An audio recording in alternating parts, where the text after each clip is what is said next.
Nós estamos falando aqui de dias que mudam a direção do país, seja pela eleição de um novo presidente, ou pela mudança do regime político, ou por fatores externos que mudam completamente a realidade política, econômica e social. E talvez poucos dias na história do Brasil tenham sido tão importantes quanto o dia 31 de março de 1964, quando os generais colocam os tanques na rua e nós temos a consolidação do que muitos chamam de uma contra-revolução, outros de uma revolução. O fato é, que nós tivemos ali um ponto de inflexão no país. Antes de 64, o mundo enfrentava uma fase conturbada no cenário político mundial. Tínhamos uma visão capitalista, mais livre em termos de regime político, representada pelos Estados Unidos da América. E uma visão mais afeita aos regimes socialistas, que vendiam uma ideia de igualdade que seria conquistada em duas fases.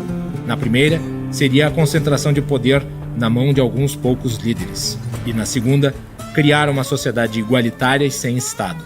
Até hoje, esse projeto nunca passou da primeira fase. Mas o fato é que nós tínhamos ali, no Brasil, o grupo no poder que tinha simpatia por esse projeto soviético. E ele começou a produzir reformas que estavam levando o país nessa direção.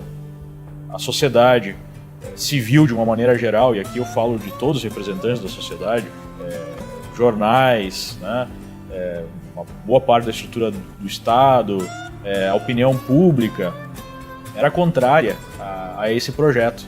E nós tivemos, então, uma ruptura onde houve a entrada dos militares em cena, inicialmente apenas para estabilizar a situação e para garantir que não houvesse uma revolução comunista no Brasil. Com amplo apoio, né, popular e apoio institucional. Não podemos esquecer que, de uma certa forma, a Revolução de 64 foi referendada pelo parlamento. Com a entrada dos militares no primeiro momento, houve uma limpeza e uma reorganização nas bases do governo. Defenderei e cumprirei com honra e lealdade a Constituição do Brasil. A ideia era de que os militares ficariam no poder até as próximas eleições no ano seguinte. Após esse período, os militares pensaram que, se saíssem de cena naquele momento, haveria uma retomada do projeto socialista. O regime militar se estendeu e agora começou a ficar mais rígido. No primeiro momento, houve reformas econômicas significativas: a criação do Sistema Financeiro Nacional, a criação do Banco Central, do Conselho Monetário Nacional, do Banco de Desenvolvimento Habitacional e, em seguida, a Lei do Mercado de Capitais, que permitiu a ampliação do sistema de corretagem, que até então era um monopólio que passava de pai para filho, semelhante ao sistema dos cartórios. Com isso, vem a criação dos bancos de investimento e a modernização do mercado em geral. A Constituição de 67 tinha uma configuração muito mais pró-mercado do que a Constituição vigente até então. Mas, nós temos que entender que, do ponto de vista político, os militares viam como uma maior ameaça ao país a luta armada, para derrubar o sistema e para impor uma ditadura comunista. Então, o objetivo número 1 dos militares era combater essa luta armada, essa revolta armada aí dos comunistas, mas não tinham uma visão ideológica muito consistente do ponto de vista conservador. Podemos dizer que os militares eram mais tecnocratas. Nesse sentido, eles tinham uma visão, de certa forma, parecida com seus opositores, que era a visão de um Estado que fosse protagonista na economia, que ele fosse regulador de todas as atividades do país. Tinha uma visão nacionalista, de uma maneira geral tinha uma visão de proteção ao mercado nacional, e isso foi um aspecto bastante negativo, tanto do ponto de vista econômico quanto do ponto de vista político, porque ao centrar o seu foco no combate à revolta armada comunista e desenvolver um governo mais tecnocrata, houve um verdadeiro vácuo político que foi ocupado quase que 100% pela mentalidade esquerdista. Com isso nós tivemos o crescimento de um domínio cada vez maior da esquerda nos meios culturais, nos meios educacionais, nas universidades e assim por diante, na imprensa Então esse é um aspecto importante a mencionar, porque isso vai ter consequências marcantes para a história política e econômica do país e até hoje. Esse domínio dessa visão, tanto do lado dos militares quanto do lado da esquerda, que o Estado deve ser o grande protagonista do crescimento econômico, do desenvolvimento do país, da geração de prosperidade ou da geração, aí mais à esquerda, de igualdade social, é a nossa grande chaga, né? Ela nos persegue até hoje. Na esteira da modernização das instituições brasileiras, realizada pelos militares, e da criação do mercado de capitais, o Brasil viveu uma época que ficou conhecida como milagre econômico, período marcado por um crescimento do país de 2 dígitos por vários anos seguintes. Mas nós tivemos também um crescimento muito forte no mundo. Então, uma das conclusões que nós podemos chegar observando isso é que o Brasil depende muito do que está acontecendo no mercado externo. Os principais exportadores de petróleo no mundo, a Arábia Saudita, Iraque, Irã, Kuwait e Venezuela, decidiram formar uma aliança estratégica para controlar os preços do petróleo e exercer influência política no cenário internacional. Em 16 de outubro de 1971, após uma série de conflitos bélicos envolvendo produtores dessa aliança, esses países decidiram realizar um embargo do petróleo e limitar a oferta. Com a oferta limitada, os preços do barril de petróleo atingiram valores altíssimos, chegando a aumentar até 400% em 5 meses. A crise gerou recessões pelo mundo e foi especialmente dura com o Brasil. E aí nós vemos um outro efeito dessa mentalidade estatizante brasileira. Nós já tínhamos naquela época a Petrobras uma empresa estatal. Desde a época de Getúlio, do petróleo é nosso, nós não abrimos esse mercado, nós não diversificamos esse mercado. Uma empresa com monopólio estatal controlada pelo Estado, aí com as suas ineficiências. Talvez, se a escolha tivesse sido pela abertura desse mercado, o Brasil não seria tão dependente da importação do petróleo. Nós tivemos, então, a partir disso, uma fase de crescimento mais limitada e o golpe de misericórdia em termos de fim, digamos assim, do movimento de expansão da economia do regime militar foi um novo choque do petróleo que aconteceu em 1º de fevereiro de 1979, quando nós tivemos o Ayatollah Khomeini chegando ao Irã, depondo, finalmente, o Shah Reza Pahlavi e impondo um novo aumento no preço do petróleo por conta da instabilidade no Oriente Médio. E a partir daí nós tivemos, de fato, o aumento mais acelerado da inflação, um desarranjo nas contas públicas, e nós tivemos uma fase que começou a ser mais intervencionista, estabelecendo a fase final do regime militar. Mas enfim, nós tivemos a partir então dessa última fase do regime militar um esgotamento do modelo econômico, um esgotamento do modelo político, e isso tudo fomentou a ideia de abertura do regime, que talvez culminou numa campanha que foi conduzida aí por Ulisses Guimarães e uma série de outras figuras políticas que já dominavam a cena política nacional, pelas diretas já, em 84. As diretas já não foram, não tiveram sucesso, e aí nós tivemos a eleição indireta do então candidato a presidente Tancredo Neves, que ganhou com amplo apoio popular. Era um candidato muito popular porque ele representava, de fato, o primeiro presidente civil depois de um longo período militar, e provavelmente se houvesse uma eleição direta ele seria o candidato e possivelmente seria o vencedor. Mas enfim, nós tivemos ali o marco de final do regime. Isso aconteceu, uma nova data, 15 de janeiro de 1985. Infelizmente, no Brasil, como aconteceu em muitas ocasiões, nós tivemos muito azar. O Tancredo Neves ficou doente, desenvolveu aí as complicações de uma diverticulite, até porque ele tinha interesse em ser, de fato, empossado, e deixou o tratamento do seu problema de saúde para depois. Isso complicou a sua situação e ele passou aí por um longo calvário, praticamente um mês doente, com toda a imprensa, o país acompanhando aquele drama do primeiro presidente que marcaria o final do regime militar, apresentando aí uma doença e vindo a falecer. Devido aos arranjos políticos da época, quem assumiria a presidência seria um infame personagem conhecido pelos brasileiros: José Sarney, vice da chapa de Tancredo Neves. Sarney assume com a popularidade em baixa e já no começo de seu governo se vê com um enorme desafio pela frente: a inflação. Basicamente, o Sarney, acossado aí pela falta de legitimidade, resolve seguir um caminho mais populista, acreditando que a solução para a inflação seria algo como tabelamento de preços, desindexação e manutenção aí de gastos governamentais em um nível muito elevado.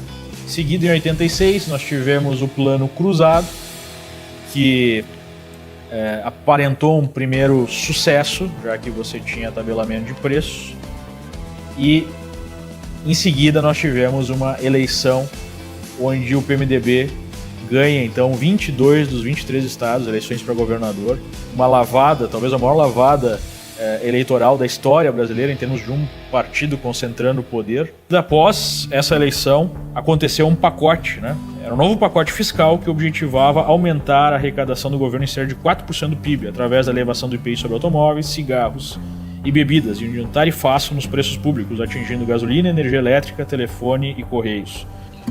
Então, percebam que se mantém a volta da lógica que você precisava criar voos de galinha, ciclos de prosperidade artificial para produzir vitórias eleitorais, e depois dessas vitórias eleitorais você tem ajustes urgentes a fazer. Mas basicamente, após esse plano cruzado e uma certa arrumação da casa pelo seu fracasso, nós tivemos uma sequência de planos no governo Sarney com a manutenção de inflação num nível altíssimo, mais de 2 dígitos ao mês, e uma ciranda que era para inglês ver. Você tinha aí nominalmente uma taxa de impostos na economia relativamente baixa, mas o governo se financiava através da inflação. E aqueles que diziam que defendiam o social para manutenção de gastos do governo muito acima do que era possível, na verdade impunham aos miseráveis o imposto mais horrível de todos, que eles não têm como se defender, que é o imposto da inflação. Então, nós tivemos essa chaga sendo mantida na economia brasileira por muitos anos, a chaga da inflação. Nesse contexto, em meio a crises e turbulências fiscais, uma reestruturação aconteceu ao mesmo tempo. O Congresso votou e aprovou a atual Constituição brasileira, a 7ª Constituição criada desde a independência do Brasil, e a 6ª desde a mudança para o sistema republicano em 1891. Essa Constituição ela foi aprovada com base de constituintes aí, que tiveram uma origem no estelionato eleitoral do Plano Cruzado, mas com uma mentalidade ainda pré-queda do Muro de Berlim. Em 89 nós teríamos a queda do muro, e ficou mais claro para todo o planeta que o modelo soviético, o modelo de dirigismo estatal, era um modelo falido, um modelo que gerava pobreza. E tinha muito ainda forte na cabeça desses políticos que fizeram a Constituição a ideia do Estado dirigista, do Estado que promoveria a prosperidade e a igualdade social.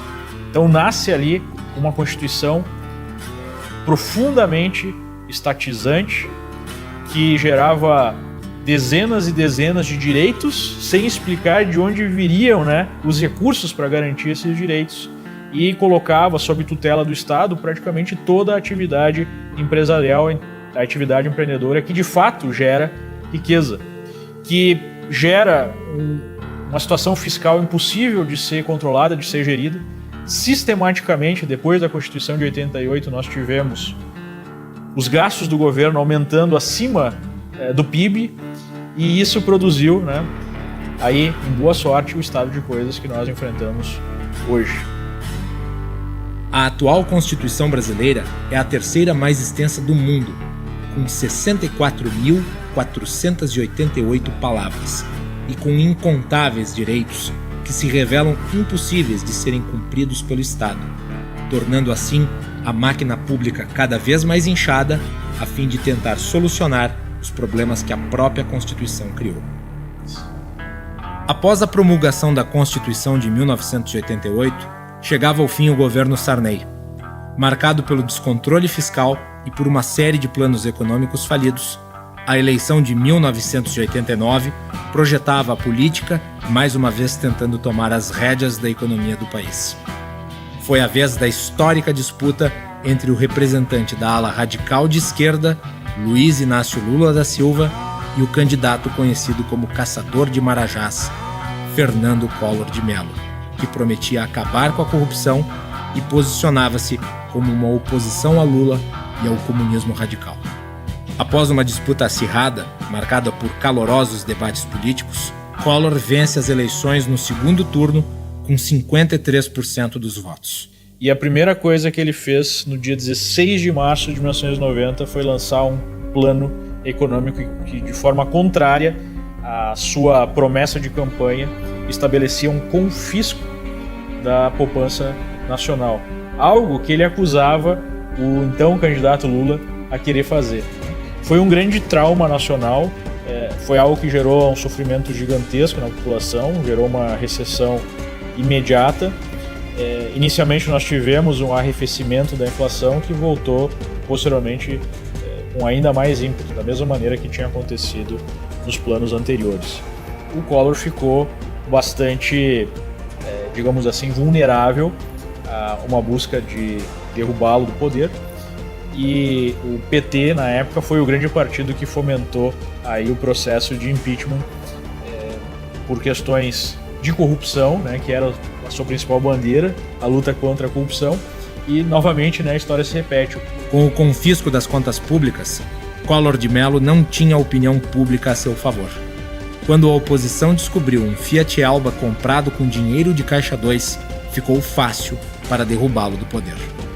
Assume a presidência o seu vice Itamar Franco, que nomeia como ministro da Fazenda o famoso sociólogo e até então ministro das Relações Exteriores, Fernando Henrique Cardoso. O ministro, então, Fernando Henrique Cardoso, une uma equipe de notáveis na economia com ideias um pouco mais ortodoxas e menos heterodoxas, né? Esse grupo de notáveis desenvolve um conhecido projeto, o Plano Real. Esse projeto tinha como objetivo dar fim à moeda desvalorizada que circulava no Brasil. As mudanças não ocorreriam apenas nas cédulas, mas nas premissas que davam lastro e estabilizavam o seu valor.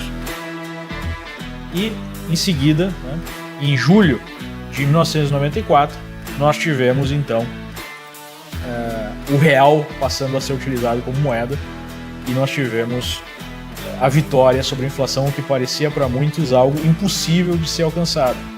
Por que essa vitória foi alcançada?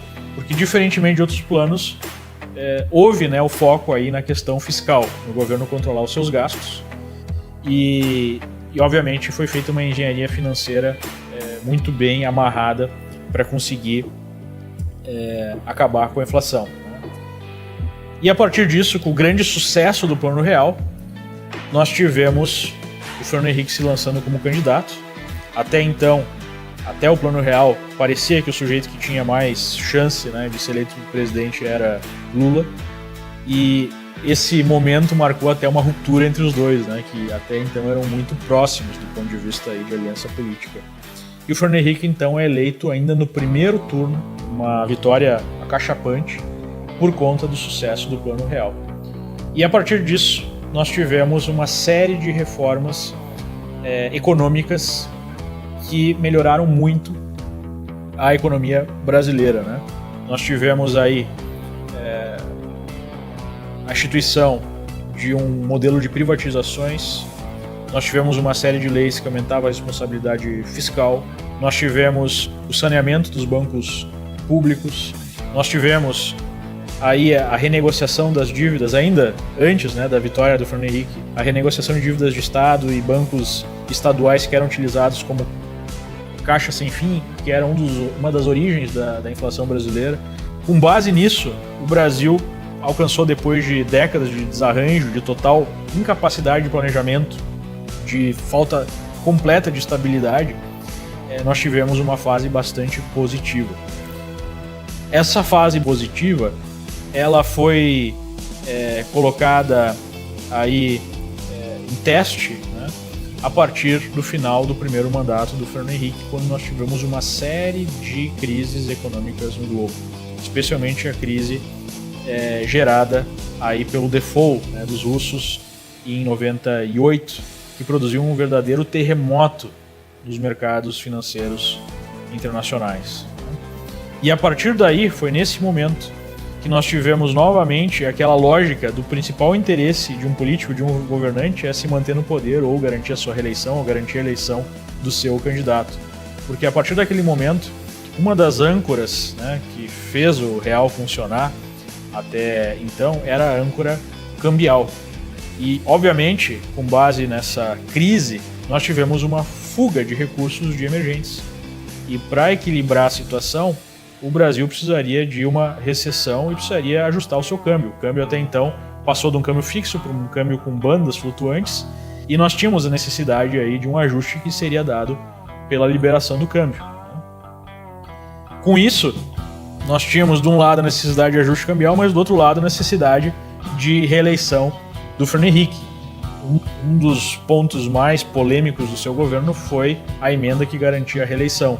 O mercado, de uma maneira geral, apoiou essa emenda porque existia, né, novamente, o risco Lula. A expectativa é que, se não fosse uma figura como o Fernando Henrique, nós poderíamos ter a vitória do Lula.